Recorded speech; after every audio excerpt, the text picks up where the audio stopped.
So apparently we are getting an Elder Scrolls TV show. Frankly, it's about time. It's only fair considering we are getting a Fallout TV show, which will release imminently as of the making of this sermon. We know little about the show so far, other than like the Fallout TV show. It will be live action and follow its own story. It will be on Amazon, and I quote Todd, the false god, Howard on this. Will be like the Elder Scrolls 6, just like the Fallout show will be like Fallout 5. Todd, the false god. Howard then reiterated that we are still getting the Elder Scrolls 6 in the future, but their current focus is on the next expansion for the Elder Scrolls Online, which will be called Dragons and Diphtheria. It will focus on Peryite's realm of oblivion. I mean, who asked for this? Probably Peryite and all three of his stupid, plague-ridden followers. The tiny dragon Taskmaster gets his own expansion. You have to be fetching kidding me.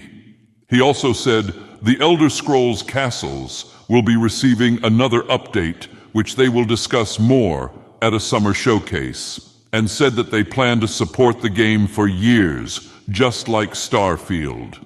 It just works, I guess. Who the fetch cares about the mobile spin-offs anyway?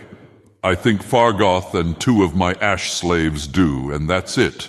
Then the false god actually said, Castles is like the Elder Scrolls version of Starfield.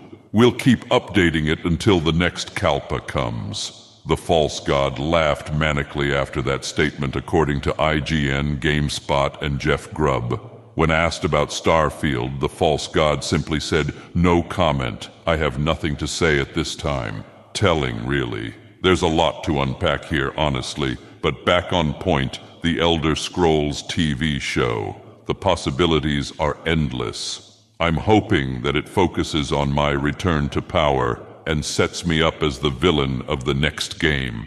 Forget the Thalmor Swit, the Tower Theory, Hammerfell, High Rock.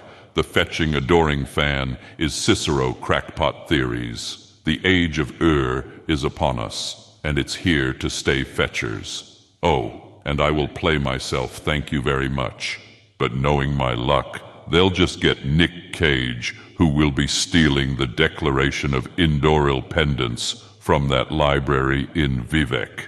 This show will just end up like a bizarre mixture of National Treasure, the Stealing Independence Quest from Fallout 3 and Game of Thrones. I'm surprised it's live action. I thought it would be animated and follow a Thieves Guild heist in Skyrim in the vein of Dragon Age Absolution. I mean, Absolution was decent, but you literally have an epic fantasy world to explore, and you go with an anime heist film in TV show form.